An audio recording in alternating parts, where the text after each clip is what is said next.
প্ৰথম কথা আচৰিত লাগিছে শুনি পেলাই তেওঁলোকে এতিয়া ন্যায়ৰ বাবে ৰাজপথত নামিছে আৰু তেওঁলোকৰ যিটো প্ৰতিবাদ হ'ব সেই প্ৰতিবাদটো হৈছে ময়ো জুবিন আপুনিও জুবিন এতিয়া প্ৰথম কথাটো ক'ব বিচাৰিছো মানুহে ইমান মিছা এক্টিং কেনেকৈ কৰিব পাৰে আৰু ইমান মিছা কথা কেনেকৈ ক'ব পাৰে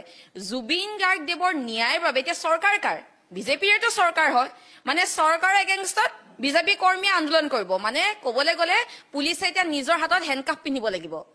তাৰ বাহিৰে একো নাই চুৰক ঘৰত বৰপিৰা পাৰি দি পেলাই মানুহক দেখা বাৰীত চুৰ বিচাৰি ফুৰিলে নহ'ব নহয় কথাটো তেনেকুৱা হয় নে নহয় এতিয়া যদি সঁচাকৈ ময়ো জুবিন আপুনিও জুবিন যদি এনেকৈ হৈছে জুবিন দাক যদি সঁচাকৈ সন্মান কৰে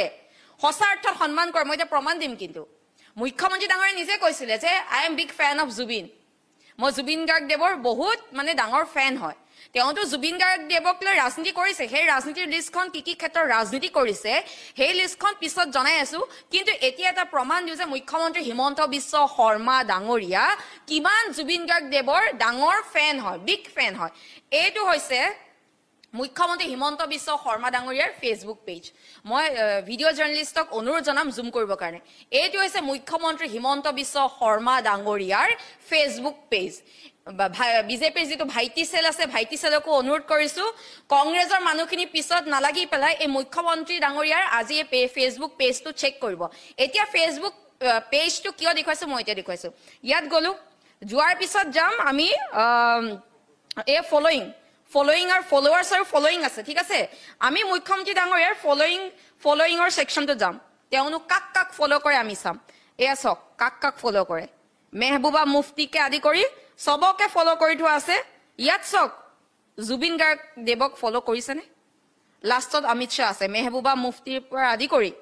সকলো আছে টাইমছ অফ ইণ্ডিয়াৰ পৰা আদি কৰি সকলো আছে কিন্তু প্ৰাগ নিউজ আছে অসম লাইভ 24 আছে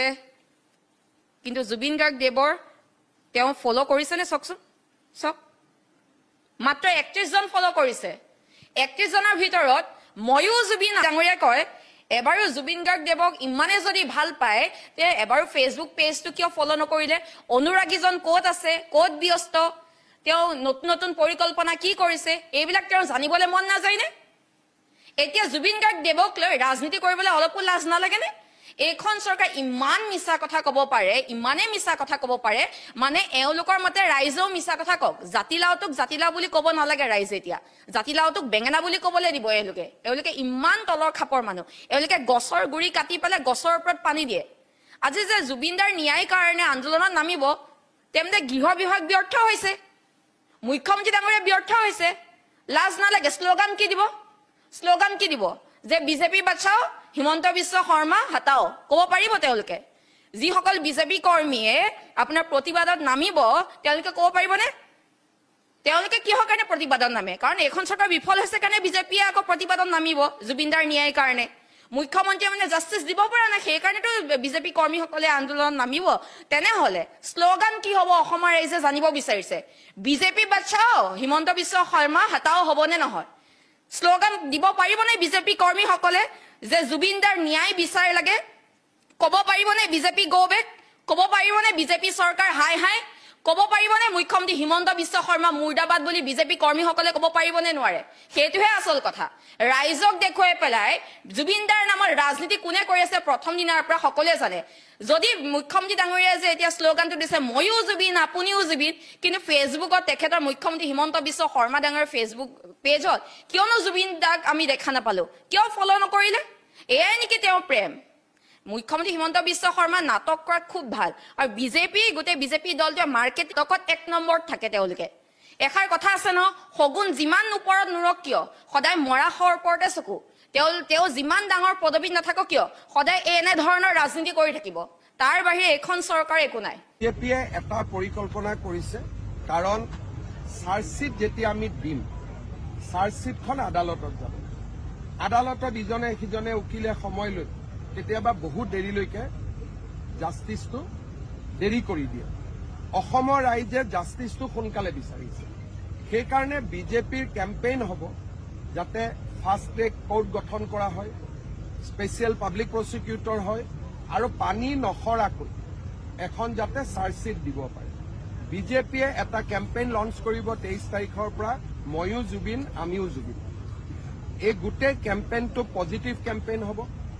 প্ৰত্যেকটো বিজেপিৰ বিধায়ক থকা সমষ্টিত জুবিন গাৰ্গৰ এটা প্ৰতিমূৰ্তি নিৰ্মাণ হ'ব।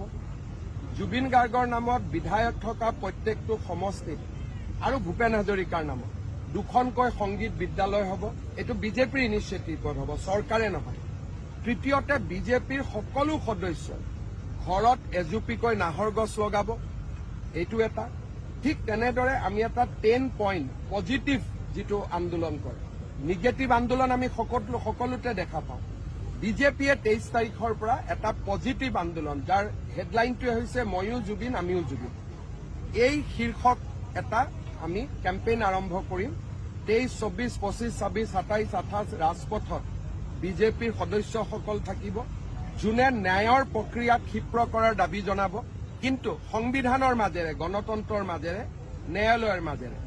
নেক্সট ফেজ আমাৰ কেম্পেইন আৰম্ভ হ'ব ময়ো জুবিন আমিও জুবিন, য'ত নেকি আমি জুবিনৰ আদৰ্শক আগত ৰাখি 10টা সমাজৰ কাৰণে প্ৰয়োজনীয় আমি কাম কৰিছিলো। আৰে মই 10 বছৰ আগত মই গম পাইছিলো নেকি? গতিকে ইজনৰ ফটো সিজনৰ ফটো ত'ত লগাই তেওঁলোকে কেম্পেইন কৰিলে।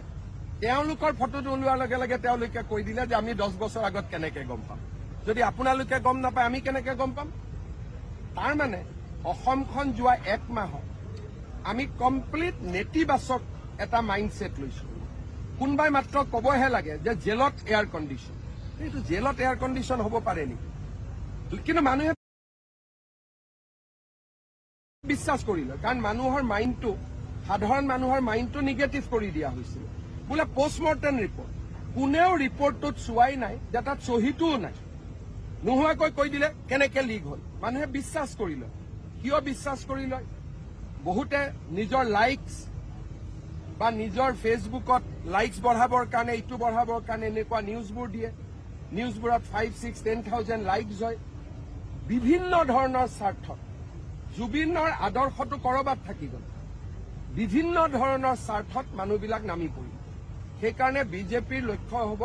যে আমি মানুহক আকৌ এবাৰ সংগঠিত কৰিম যে এইখন অসম আমি কেতিয়াও বিচৰা নাই। আমি এখন অসম বিচাৰিছো য'ত ন্যায়ালয়ে দ্ৰুতগতিত ন্যায় দিয়ক, অভিযুক্তৰ শাস্তি হওক, লগত অসমৰ উত্তৰ পুৰুষৰ বাবে যাতে জুবিনৰ আদৰ্শক আমি জীয়াই ৰাখিব পাৰোঁ।